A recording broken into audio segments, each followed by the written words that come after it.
Start. Mr. Deputy Chairman, Sir, I associate myself wholeheartedly with the suggestion made by Professor Ranga that postal life insurance should be thrown open to the general public. Incidentally, I may say that I am glad to find myself on this occasion in company with Mr. Bhupesh Gupta also. They say that one is known by the company one keeps, but I only wish that I shall not be judged by the little company that I am going to keep with Mr. Gupta. I have said that I associate myself with the suggestion made by Professor Ranga. I have called it a suggestion because it can only be suggested to the government to take such a step at some subsequent stage, because so far as this bill is concerned, this suggestion could not be incorporated therein. My friend Mr. Gupta has unnecessarily criticized the government for not having incorporated this in the bill itself, though it is well and good to make the suggestion for the government to adopt. There can hardly be an occasion now for us to accuse the government for not having incorporated this suggestion in the bill itself, because postal life insurance cannot be thrown open to the general public by any amendment of the Life Insurance Act. That has to be done by amending the Postal Life Insurance Act, and I hope and trust the government will take note of this suggestion, which I hope has the support of every member of this house, excepting, of course, my revered friend Mr. H.P. Saxena, who, at least on this occasion, is grievously in the wrong, though generally he is very much in the right, and I have no doubt that on sober consideration he will be sorry for having opposed the suggestion of Professor Ranga. Sir, there is a general feeling in the country, a feeling with which most of the members, I believe almost every member here, would be in agreement that insurance business should be nationalized, though in due course, and I think the first step that the government might take in that direction is to throw open the postal life insurance to the general public.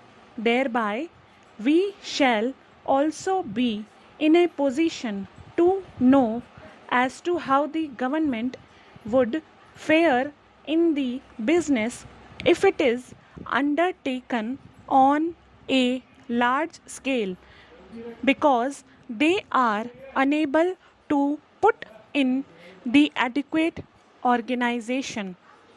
There is certainly one great advantage which will immediately accrue to the government, and which will be to the benefit of the existing policy holders and subsequent policy holders, and that is that the cost of insurance will considerably go down.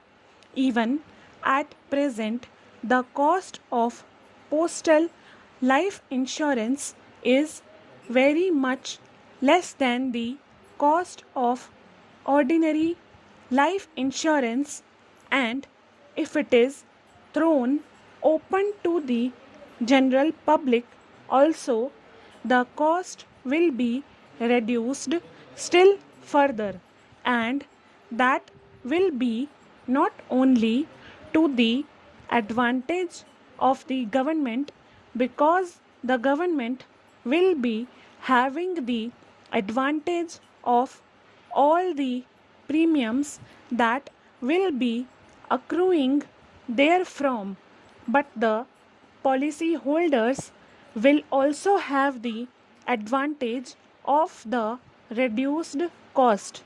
For these reasons, I once again submit that I wholeheartedly support the suggestion made by Professor Ranga and the suggestion which has the support of Mr. Gupta also. With these words, I support this bill. Sir, I rise to support this bill, which is of a non controversial nature, because the benefit of assignments and transfers of policies to the heirs is thought fit to be given under the amending bill, and that is very necessary. But while amending this bill, so many other points have been raised on which I would like to offer some remarks. Professor Ranga said that this may be extended to the general public.